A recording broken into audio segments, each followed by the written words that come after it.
I just went on a date with a guy who tried to rob me at the worst moment of my life, and I have no one I can tell this to. 2 years ago, I returned home from my father's funeral.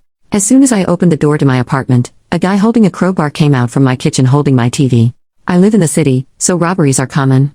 The guy began shouting at me and he clumsily dropped my TV and began holding the crowbar like it was a baseball bat. I was so stunned at what was happening that I didn't move. The guy screamed at me to empty my pockets. From the stress of the last few days with my father passing away, I simply started crying. Not out of fear at what was happening, but because this was literally the worst time of my life. The worst moment. The worst minute and second. While crying hysterically, I gave the guy my wallet. I just sat on my floor and hugged my knees and told him through my tears to take whatever you want. He hesitated, looked down at me. He dropped my wallet and sat down beside me. Immediately he began to comfort me. He began to apologize. He put my TV back on the table and told me it wasn't damaged. He told me that he lost his job and that his mom needed medicine that he couldn't afford and that they were homeless, and just kept apologizing. He told me all of this while I just wailed. I cried for my father, who was gone. I cried for my future, for it was uncertain, and I cried because my home had been intruded on in the most violent way.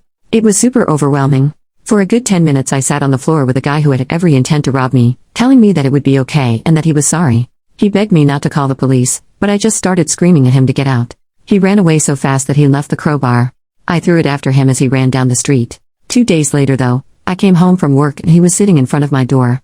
I was so terrified that I pulled out my phone, but he had this look on his face of, I'm not sure how to describe it, remorse, regret? He told me that he told his mom what he did, and his mom made me some soup. He handed me this tiny bowl wrapped in tin foil. Again, I was stunned and overwhelmed and angry that I slapped the bowl out of his hands and it shattered on the floor. I told him to leave or I was calling the police, so he left. I remember he looked upset. I left the soup and shattered bowl outside my door, almost as a warning for him to not come back. Well, fast forward to about 3 months after that, I got a note in my mail slot from the guy. He told me his mother had passed away and that he was no longer homeless and that he had a job. He wanted to repay me for breaking into my apartment. He wrote down his address and told me that I was welcome to break into his place if I wanted, but he didn't have much stuff. This all overwhelmed me. I threw away the letter, but I remembered his address. I remember walking by there one day, out of curiosity. It was a ratty apartment building across the city. He was walking up to his room and he saw me. He waved. I turned away and left. He ran after me, apologized again. Told me that he never meant to do what he did. He showed me the program from his mother's funeral that he kept in his wallet. He wasn't lying, she was real. He was real. He was a real person. I don't know what it was but I believed him. We slowly began to grow together as people. I can't even describe it.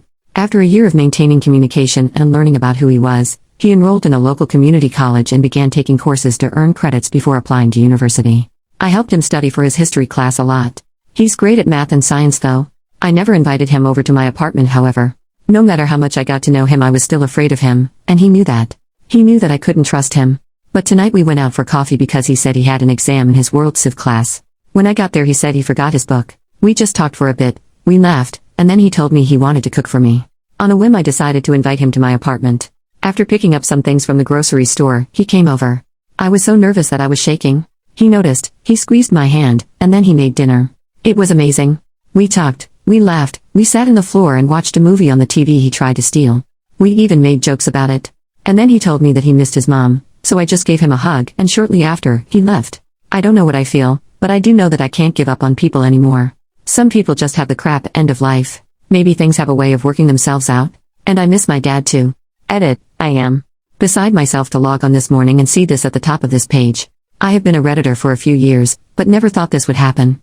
Also, to those of you who are messaging and commenting to confirm the validity of this, I guess it never occurred to me when I wrote this that it sounded so ridiculous. It really does. I don't blame you for saying it's false, but it's real. He's real. I'm real. It all happened and is happening currently. Thank you all who have messaged me and commented.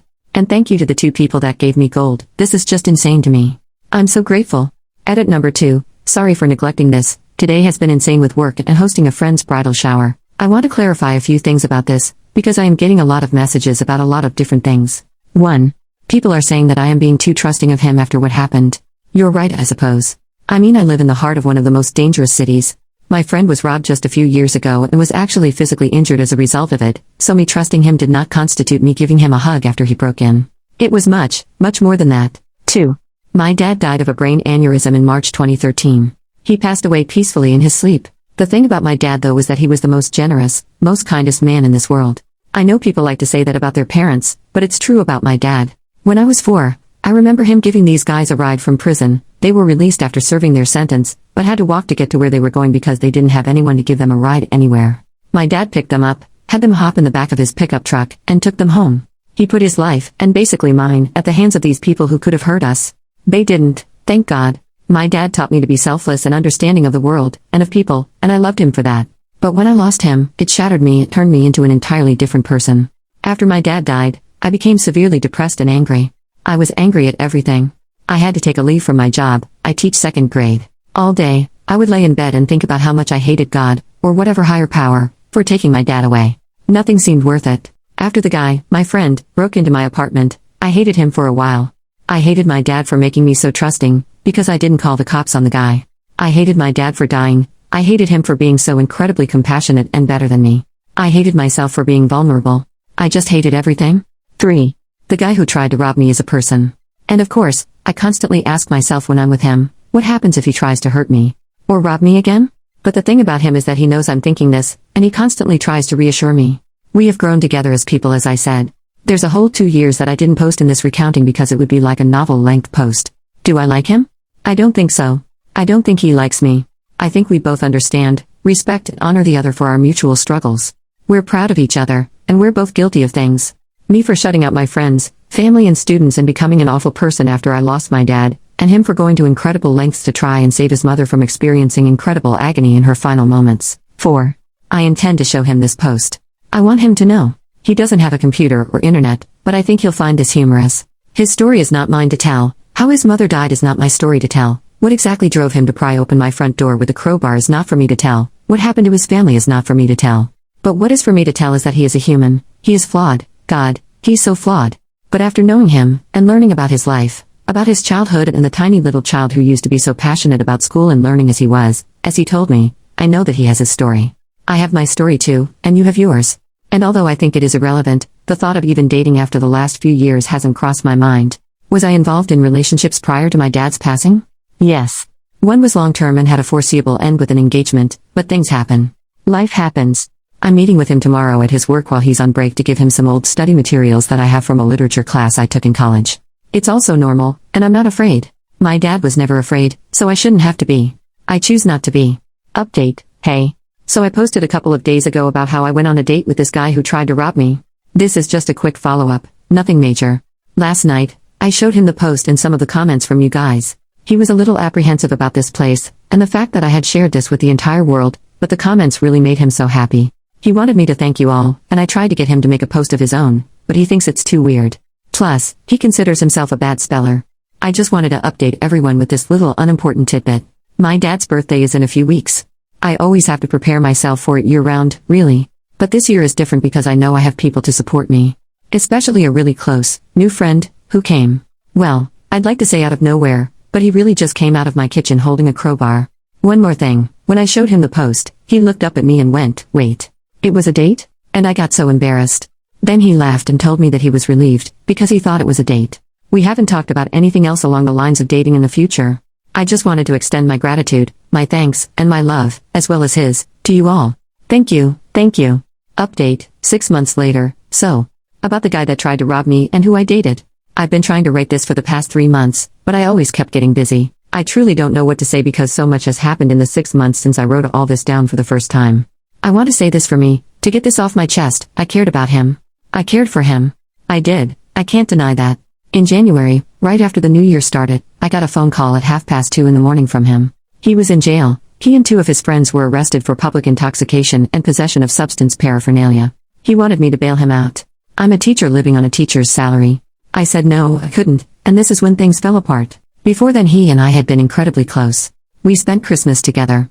I didn't have enough money for a plane ticket home, so I stayed in the city. He came over, we cooked and watched movies. Before Christmas, we spent Thanksgiving together. I helped him study. I helped him get his finances in order. He had no idea how to do taxes and how to do all of the adult stuff, as he said. But I noticed I started doing things I didn't normally do. He would come over in the middle of the night visibly panicked and ask if he could stay with me. I let him, no questions asked. I stopped asking questions because I wanted to believe that he was good and everything was fine. He started asking me that if others asked about him if I would lie and say I didn't know him. This scared me, but I assumed it was about work stuff. I wanted it to be his work stuff. He was released from jail about a week later. He didn't talk to me. I called his apartment. Nothing. I came home from work one day and a woman was waiting outside my door. She looked disheveled. She was wearing a tank top and flip-flops in mid-January in the Northeast. So it was very cold. When I tried to key into my apartment, she started verbally attacking me. She told me to stay away from him. Like she owned him. She told me that she knew what I did to him and that I would get what's coming. She left. I was scared out of my mind, but before calling the police, I decided to call his apartment one last time. He answered and I told him about the woman. He apologized and said that he was seeing her. He didn't intend for her to come over and interfere, but that led me to another question. How did she know where I live? And how many others had he told where I lived? He hesitated before answering. I remember that. He just said he was sorry. I immediately packed an overnight bag, grabbed my most valuable items, and went to stay in a hotel. I used my credit card, my only in case of emergencies card, because I no longer felt safe because of him. I came back to my apartment the next day. Everything was fine. He came over to apologize, but I told him to get out.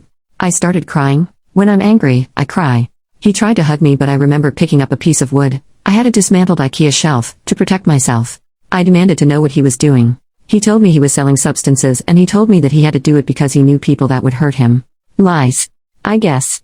I don't know. I told him to get out, never want to see him again, etc., etc. He got angry, threatened to come back with his friends. I was racked with guilt for trusting him. He apologized again and said he was sorry. I was questioning everything about him. I pushed him out and locked the door. The teaching program I'm a part of rotates teachers in and out of schools across the country. Last year I put in a request to move across the country to be closer to home. 2 weeks after this encounter with him, I found out that my request was accepted and I was set to leave in March. My apartment was broken into and vandalized in early February. At night, he would come and knock on my door. I would call the police but he would always leave before they got there. His guys started harassing me. Nothing was ever stolen, just broken. They broke a glass bottle my dad made for me when I was 6. He knew how much that meant to me, and now it was shattered. The week before I left, I saw him outside my building. I called the police. He was walking over to me, and I remember having this fiery rage in me. It was this impassioned, red, angry heat that washed over me and I took my keys, which are on a lanyard, and I just started hitting him. I ended up cracking his eye socket. When the police questioned him they realized he was the one that was harassing me, and what do you know? He was wanted for a myriad of other charges.